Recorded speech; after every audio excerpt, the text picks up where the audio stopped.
Hello everyone. Class 12th का last video में हमने बात की थी इनर्ट पेयर इफेक्ट की और इलेक्ट्रोनेगेटिविटी के बारे में। ठीक है, होपफुली आपको इनर्ट पेयर इफेक्ट जो है वो समझ में आ गया होगा। ये बहुत ही इंपॉर्टेंट कॉन्सेप्ट है। अब हम नेक्स्ट प्रॉपर्टी के ऊपर चलते हैं, that is your melting point and boiling point. सबसे पहले ये समझिए कि मेल्टिंग पॉइंट और बॉइलिंग पॉइंट डिपेंड किस पे करता है। ठीक है, तो मेल्टिंग पॉइंट जो है वो आपका डिपेंड करता है, देखिएगा, पैकिंग इफिशिएंसी पे। पैकिंग इफिशिएंसी क्या होती है? जो सॉलिड्स होते हैं, अगर कोई हार्ड सॉलिड है, बहुत ही ज़्यादा हार्ड सॉलिड है, तो उसकी पैकिंग इफिशिएंसी क्या है? हाई है। हार्ड तभी है क्योंकि उसकी पैकिंग इफिशिएंसी हाई है, जो मॉलिक्यूल्स हैं, एटम्स हैं, वो टाइटली पैक्ड है। तो अगर पैकिंग इफिशिएंसी हाई होगी तो उसका मेल्टिंग पॉइंट भी हाई होगा। उसे मेल्ट करने के लिए हमें ज़्यादा टेम्परेचर प्रोवाइड करना पड़ेगा। यही होता है ना। तो यानी कि जो पैकिंग इफिशिएंसी है उस पर डिपेंड करता है मेल्टिंग पॉइंट। जबकि अगर हम बॉइलिंग पॉइंट की बात करें तो बॉइलिंग पॉइंट किस पे डिपेंड करता है? बॉइलिंग पॉइंट जो है आपकी बहुत सारी प्रॉपर्टीज पे डिपेंड करता है। इसमें से सबसे इंपॉर्टेंट प्रॉपर्टी है फोर्सेस। वेंडरवॉल फोर्सेस बोल लीजिए, इंटरमॉलिक्यूलर फोर्सेस बोल लीजिए, इन पे डिपेंड करता है आपका क्या? Boiling point. अच्छा, मेल्टिंग और बॉइलिंग पॉइंट वाला कॉन्सेप्ट जो है आपको ध्यान से समझना है, बिकॉज ये आपकी ऑर्गेनिक केमिस्ट्री में काफ़ी काम आएगा। उसमें बहुत बार ये क्वेश्चन पूछा जाता है। ठीक है, तो देखिएगा, बॉइलिंग पॉइंट किस पे डिपेंड करता है? सबसे पहले मोलर मास पे भी डिपेंड करता है, साइज पे डिपेंड करता है, फोर्सेस पे डिपेंड करता है, हाइड्रोजन बॉन्डिंग किस तरीके की है और पोलैरिटी कितनी है, इन सब पे डिपेंड करेगा क्या? Boiling point. ठीक है, अब एक एक करके हम ग्रुप 15 में मेल्टिंग और बॉइलिंग पॉइंट का वेरिएशन देखते हैं। तो सबसे पहले आ जाइए मेल्टिंग पॉइंट पे। Melting point down the group क्या होगा? नाइट्रोजन से फॉस्फोरस जाने में और फॉस्फोरस से आर्सेनिक जाने में मेल्टिंग पॉइंट इंक्रीज होता है। लेकिन अगर आप आर्सेनिक से एंटीमनी और एंटीमनी से बिस्मथ में जाएंगे तो मेल्टिंग पॉइंट आपका डिक्रीज होता है। अब ये वेरिएशन क्यों आ रहा है? पहले इंक्रीज हो रहा है फिर डिक्रीज हो रहा है, ऐसा क्यों हो रहा है? ध्यान से सुनिएगा। नाइट्रोजन से आर्सेनिक जाने में एटॉमिक साइज क्या होता है आपका? एटॉमिक रेडियाई क्या होता है आपका? इंक्रीज होता है। अब देखिए, एटॉमिक रेडियाई तो आपका इंक्रीज हो रहा है। देखिए, हमने एटॉमिक साइज भी पहले हम प्रॉपर्टी पढ़ चुके हैं और हमने इंपॉर्टेंट कॉन्सेप्ट पढ़ा था inert pair effect. Inert pair effect, right. तो एटॉमिक साइज क्या हो रहा है आपका? इंक्रीज हो रहा है। और यहाँ पे आपका इनर्ट पेयर इफेक्ट नहीं लग रहा है। इनर्ट पेयर इफेक्ट नहीं लगने का मतलब क्या है? यहाँ पे ऑर्बिटल्स कौन कौन से इन्वॉल्व हैं? एस और p orbitals are involve in it. Nitrogen से आर्सेनिक जाते हुए कौन कौन से ऑर्बिटल्स इन्वॉल्व होते हैं? एस और पी। एस और पी ऑर्बिटल होंगे तो उसमें रिपल्शन जो है वो क्या होगा? हाई होगा। तो वहां पे इनर्ट पेयर इफेक्ट नहीं लग रहा है। इनर्ट पेयर इफेक्ट हमने किसे बोला था? इनर्ट पेयर इफेक्ट आपका वो होता है जिसमें एस शेल जो है, एस ऑर्बिटल, एस सबशेल या ऑर्बिटल जो है आपका, जब पार्टिसिपेट नहीं करता बॉन्डिंग में, उसी को हम क्या बोलते हैं? Inert pair effect, right. तो इनर्ट पेयर इफेक्ट नाइट्रोजन से आर्सेनिक में तो नहीं लग रहा है क्योंकि यहाँ पे एस और पी ऑर्बिटल्स प्रेजेंट है। ठीक है, यहाँ पे तो एस ऑर्बिटल क्या हो रहा है? जो S orbital near by S orbital है वो पार्टिसिपेट कर रहा है बॉन्डिंग में, तो यहाँ पे इनर्ट पेयर इफेक्ट नहीं लगता है। तो यहाँ पे ऑक्सीडेशन स्टेट क्या होती है? मैंने बताया था आपको, +5 ऑक्सीडेशन स्टेट यहाँ पे स्टेबल होती है। ठीक है, तो +5 ऑक्सीडेशन स्टेट स्टेबल होगी। अगर +5 ऑक्सीडेशन स्टेट स्टेबल है, इसका मतलब क्या है? ये 5 के साथ बॉन्डिंग कर रहा है, जैसे कि आपका PCl 5 में होता है। 5 क्लोरीन के साथ फॉस्फोरस आपका बॉन्डिंग करता है, यानी कि उसकी पैकिंग इफिशिएंसी क्या है? बहुत अच्छी है, हाई पैकिंग इफिशिएंसी है। और पैकिंग इफिशिएंसी अगर हाई होगी तो मेल्टिंग पॉइंट भी आपका क्या होगा? हाई होगा। इतना आया समझ में? अगर आपको ये अच्छे से समझ में आ गया है तो आप बाद वाला रीजन भी इजीली बता सकते हैं कि मेल्टिंग पॉइंट आर्सेनिक से बिस्मथ में जाने में डिक्रीज क्यों हो रहा है। तो क्यों हो रहा है? देखिएगा, ये इसीलिए डिक्रीज हो रहा है from arsenic to bismuth atomic radii is not increase as expected. Increase तो हो रहा है लेकिन जितना एक्सपेक्टेड था उतना नहीं हो रहा है। ठीक है, और यहाँ पे ऑक्सीडेशन स्टेट भी कितनी है? +3 ऑक्सीडेशन स्टेट होने का क्या मतलब है? इसका मतलब है कि सिर्फ 3 के साथ ये बॉन्डिंग कर रहा है। ठीक है, और यहाँ पे +3 स्टेबल फॉर्म में है। +3 ऑक्सीडेशन स्टेट आ रही है स्टेबल फॉर्म में, और यहाँ पे आपका क्या लगता है? इनर्ट पेयर इफेक्ट या फिर स्क्रीनिंग इफेक्ट जो है यहाँ पे लगता है। ठीक है, और इसका मतलब अगर यहाँ पे +3 ऑक्सीडेशन स्टेट है तो कंपैरेटिवली यहाँ पे पैकिंग इफिशिएंसी क्या है? कम है। 3 के साथ ही बॉन्डिंग कर पा रहा है तो पैकिंग एफिशिएंसी क्या होगा, कम होगा, और due to which melting point decreases. इतना आया समझ में। ये था आपका मेल्टिंग पॉइंट का कॉन्सेप्ट। अब आ जाइए बॉइलिंग पॉइंट। बॉइलिंग पॉइंट में तो जनरली क्या होता है आपका, डाउन द ग्रुप, मतलब नाइट्रोजन से बिस्मिथ जाने में top to bottom boiling point increase होगा। क्यों होगा बॉइलिंग पॉइंट इंक्रीज? बिकॉज उसका साइज इंक्रीज हो रहा है। साइज इंक्रीज होगा तो बॉइलिंग पॉइंट भी आपका यहाँ पे इंक्रीज होगा। इतना आया समझ में। अब आ जाइए नेक्स्ट डेंसिटी पे। अब ये तो था आपका मेल्टिंग और बॉइलिंग पॉइंट वाला कॉन्सेप्ट। नेक्स्ट है आपका प्रॉपर्टी, दैट इज डेंसिटी। देखिए बेटा, डेंसिटी आपको पता है, density is equals to mass upon volume, यानी कि किस पे डिपेंड करता है डेंसिटी, मास पे और वॉल्यूम पे। अगर आप टॉप टू बॉटम आए तो इंट्रोडक्शन ऑफ न्यू शेल हो रहा है। इंट्रोडक्शन ऑफ न्यू शेल होने की वजह से आपका क्या बढ़ता जा रहा है, साइज भी बढ़ रहा है, और साइज बढ़ेगा तो क्या बढ़ेगा आपका एटॉमिक मास भी बढ़ेगा। मास बढ़ने की वजह से जब आपका मास बढ़ेगा तो डेंसिटी आपका क्या है, मास से डायरेक्टली प्रोपोर्शनल है, तो डेंसिटी विल ऑल्सो इंक्रीज। यही होगा ना। तो देखिएगा, top to bottom from nitrogen to bismuth due to a significant increase in mass of elements and not expected increase in volume। expected नहीं, जो जितना वॉल्यूम में इंक्रीज होना चाहिए उतना इंक्रीज नहीं हो रहा है। ये भी आपका क्या है, एक फैक्टर है डेंसिटी के इंक्रीज होने में। ठीक है, so overall density will increase. इतना आया समझ में। ये थी आपकी next property, that is density.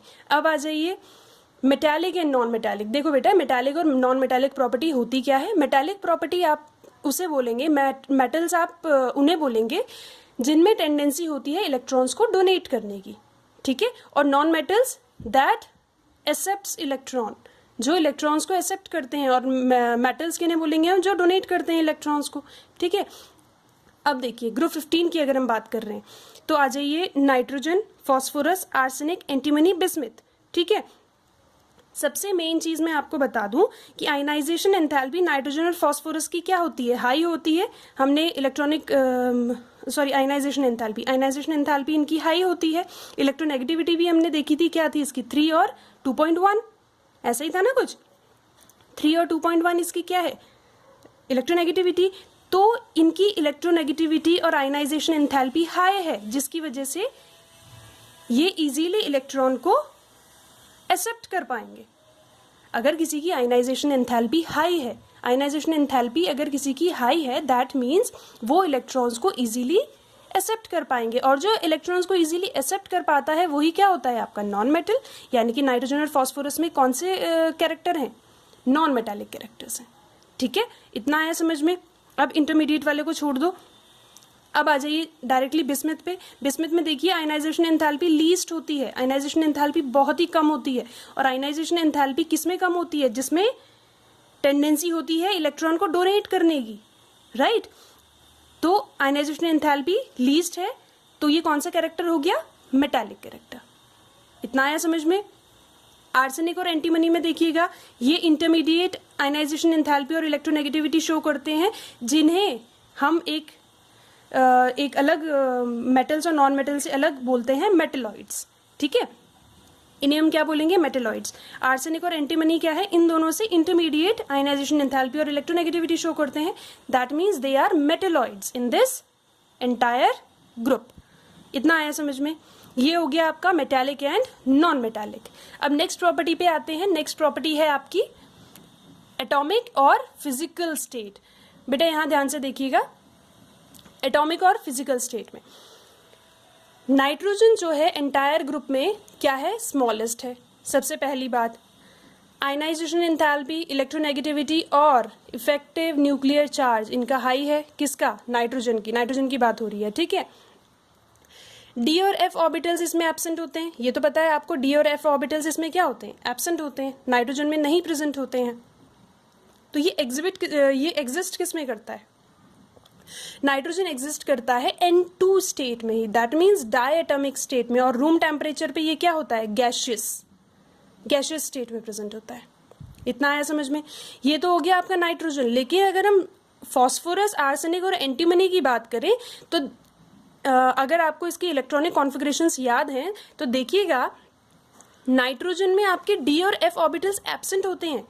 इनमें प्रेजेंट ही नहीं होते हैं। लेकिन फॉस्फोरस, आर्सेनिक और एंटीमनी में, इन तीनों में एटलीस्ट डी ऑर्बिटल प्रेजेंट होता है, एटलीस्ट डी ऑर्बिटल प्रेजेंट होता है। अगर हम फॉस्फोरस की बात करें तो डी ऑर्बिटल में इलेक्ट्रॉन नहीं होता, बट स्टिल जो आपका थर्ड शेल होती है उसमें 3d ऑर्बिटल होता है, जो कि आपका वैकेंट होता है। उसमें इलेक्ट्रॉन्स तो प्रेजेंट नहीं होते, बट स्टिल एक वैकेंट डी ऑर्बिटल इसमें प्रेजेंट है। दैट मीन्स इनमें प्रेजेंस तो है at least D and f orbitals की, लेकिन नाइट्रोजन में बिल्कुल वो एब्सेंट होता है, बिकॉज यहाँ पे सिर्फ सेकेंड शेल तक आता है, दैट इज सेकेंड शेल तक। ठीक है, सेकेंड शेल तक आता है। यहाँ पे थर्ड शेल आ जाती है पी फॉस्फोरस में, थर्ड शेल आ जाएगी, तो थर्ड शेल में आपके क्या होता है, 3d ऑर्बिटल होता है। वो वैकेंट होता है लेकिन होता है।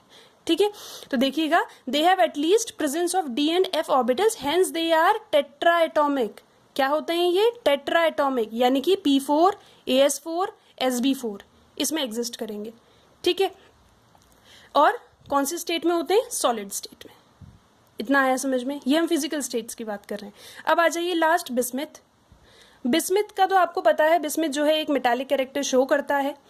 ठीक है, साइज बहुत ज़्यादा बड़ा होता है, साइज बड़े होने की वजह से इलेक्ट्रॉन इजीली डोनेट कर पाएगा, और जो इलेक्ट्रॉन डोनेट करता है वो क्या होते हैं आपके, मेटालिक इन नेचर। ठीक है, इतना आया समझ में। अब आप आ जाइए लास्ट प्रॉपर्टी पे, that is your P pi bonding.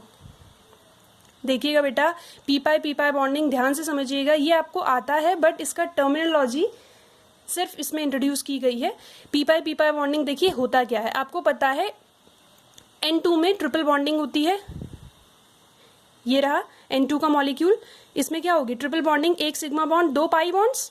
अब देखिए बॉन्डिंग किस तरीके से होगी, नाइट्रोजन में 1s2, 2s2, 2p3 यही होता है, 2px, 2py, 2p1, 2pz में 1 इलेक्ट्रॉन्स प्रेजेंट है। ठीक है, ये हो गया एक नाइट्रोजन, तो देखिएगा px ये हो गया, py ये हो गया, pz ये हो गया। ठीक है, इसी तरीके से दूसरा जो एटम है नाइट्रोजन का, उसमें ये हो गया px, py एंड pz। ठीक है, आपको पता है इस तरीके की जो हेड टू हेड ओवरलैपिंग होती है, ये क्या बनाती है, सिग्मा बॉन्ड बनाती है। क्लास 11th में हमने केमिकल बॉन्डिंग में ये चीज़ बहुत अच्छे से पढ़ी थी कि जो हेड टू हेड ओवरलैपिंग होती है वो हमेशा सिग्मा बॉन्ड बनाती है, लेकिन जो साइड वाइज ओवरलैपिंग होती है वो क्या बनाती हैं आपकी, पाई बॉन्ड्स। तो देखिएगा किस किस के बीच में ये जो px है, px ऑर्बिटल्स आपके किस में लाई कर रहे हैं, ये लाई कर रहे हैं आपके हेड टू हेड ओवरलैपिंग में। हेड टू हेड ओवरलैपिंग की वजह से यहाँ पे सिग्मा बॉन्ड बन रहा है। ठीक है, यहाँ देखिए py बॉन्ड, ये दोनों बॉन्डिंग करेंगे, और किस तरीके की बॉन्डिंग करेंगे, साइड वाइज की वजह से यहाँ पे कौन सा बॉन्ड बनेगा, पाई बॉन्ड। फिर आ जाइए pz भी आपके साइड वाइज ओवरलैपिंग करेंगे, ये दोनों किस में होंगे, सेम एक्सिस में होंगे, z एक्सिस में है, इसकी वजह से ये क्या करेंगे, पाई बॉन्डिंग क्रिएट करेंगे।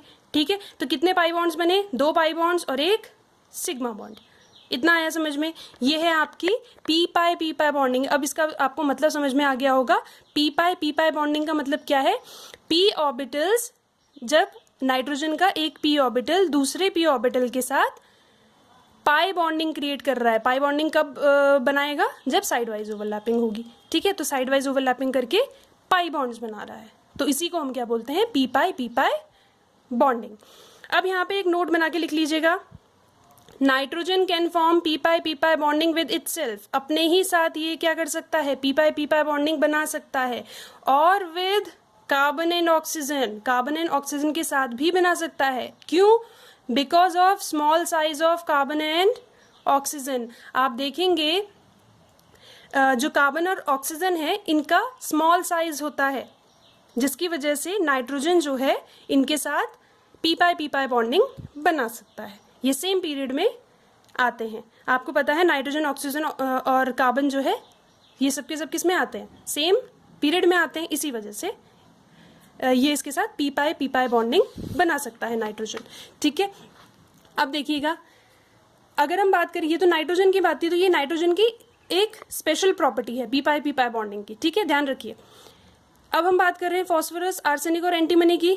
Phosphorus single bond, arsenic single bond और antimony single bond, they do not participate in P pi bonding because of their large size, इनका साइज क्या होता है, कंपैरेटिवली ज्यादा होता है, ठीक है, रादर देन पी ऑर्बिटल, ठीक है।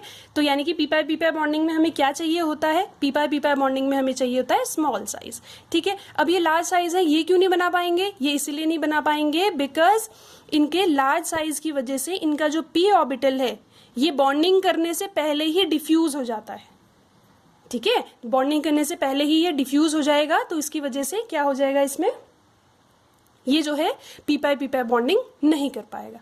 इतना आया समझ में आपको। तो चलिए, ये थी आपकी फिजिकल प्रॉपर्टीज ऑफ ग्रुप 15।